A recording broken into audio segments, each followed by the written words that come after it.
Hey YouTube, and no, you're not wrong. This is another closed wrap Bach 50B.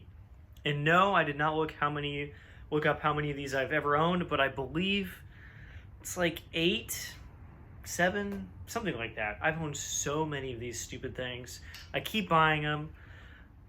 Why do I do this? Well, one, I'm addicted, so I don't know, how am I going to stop? And two, there's always some potential in these things.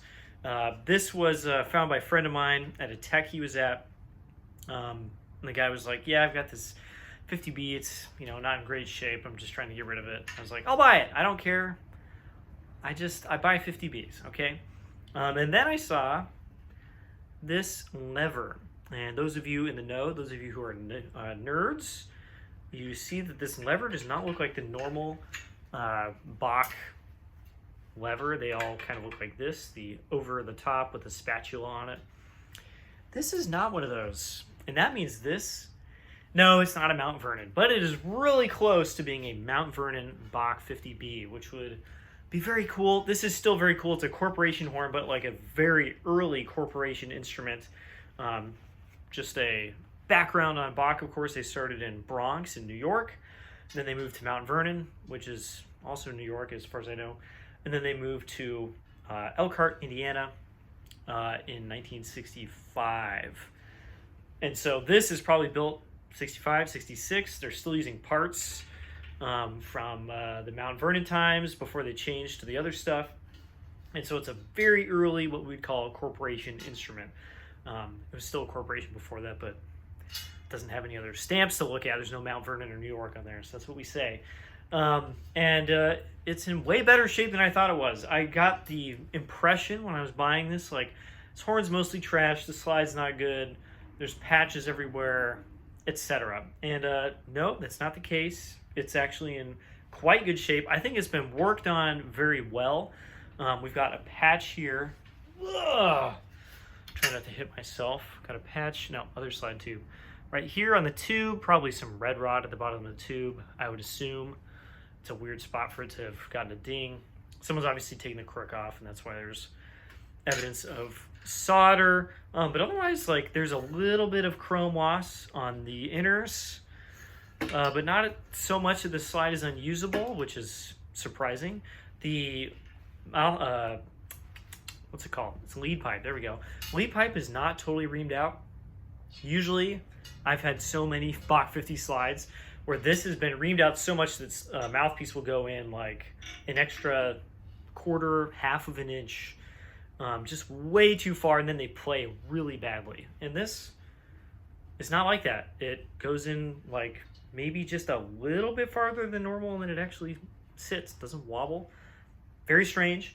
F attachment, all looks good. This is definitely a Marston valve, which is the good valve. I don't think it really matters. People really like Marston valves though. And I believe this is one. It's got the bronze plate on the back. And I think at this time they're using Marston valves. We've got this super long Mount Vernon length tuning slide tubes. Just at a glance you can tell because the brace is so far away from the back of the F-wrap right here. On more modern instruments, that's much closer because this is just unnecessarily far. I honestly haven't even tuned this yet. I don't even think there's a point. I'm sure it's just flat, or it's just barely in tune all the way in. One of those really oddball decisions by Bach back in the day. Like, they made this instrument, which in a lot of ways is really ahead of its time, size-wise. And then they're like, how about we make it way too long and just leave it that way for a long time. I'll do a video about all the different lengths at some point because I have every different length of Bach 50 tuning slide right now because that's the kind of nerd I am. But that's another indicator, very early instrument. And then the bell has signs of repair around the kind of backside here. maybe from a case. I mean, it's pretty often that these would be in a case and the slide would be in the top, and the slide would like fall out of the lid and gouge into the bell. So I'm pretty sure that that's what that repair is from. Otherwise, the bell is in fantastic shape. Like not a lot of evidence of really anything.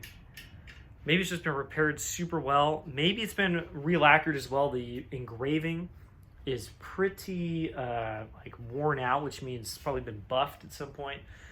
I don't really care. There's a lot of things that like purists would be mad about. They're like, no, it's not in perfect shape. I don't want it. I don't care. I like 50Bs, and of course it's going to get chopped up and made into something better anyway, so who cares? I mean, it's interesting, but it just doesn't matter to me that much. So yeah, another 50B. What's going to happen to this? No clue.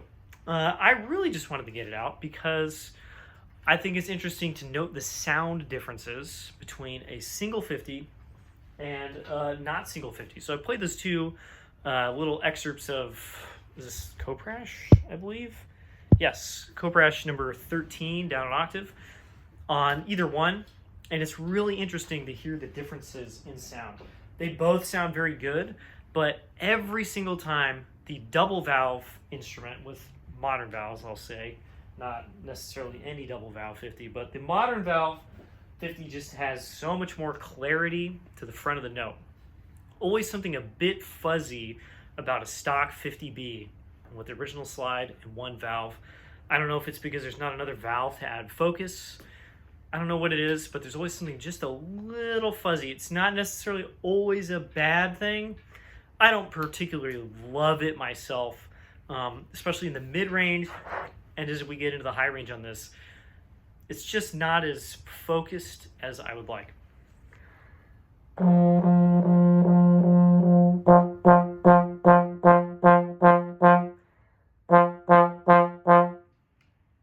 I can get those to have a pretty clear front, but compared to this, very dialed in, you know, modern M&W with a Edwards slide and stuff. It's just not even close. I feel like I can just play the length of note and the start of note that I want, and it comes out of the instrument. The 50B, the vintage instrument with only one valve, that is not the case. It feels okay, but if I had to play like real music, even just playing this, you can hear some slide noise when you hear the beer. When I'm going back between D and C, those are all just like a little dirty because of just the way the horn kind of works together with itself and me not being used to it. On the M&W, I feel so much more comfortable. I can just play that. Another knock against the single. No, I will not be keeping this as is, even though it's beautiful. It's useless, and I would never use it this way. And you're a bad person for suggesting that I do. It'll get cut up. It'll be made into something amazing, and I'm very excited for it. Another 50B. They never stop, and I hope they never will. See you all in the next video. Bye-bye.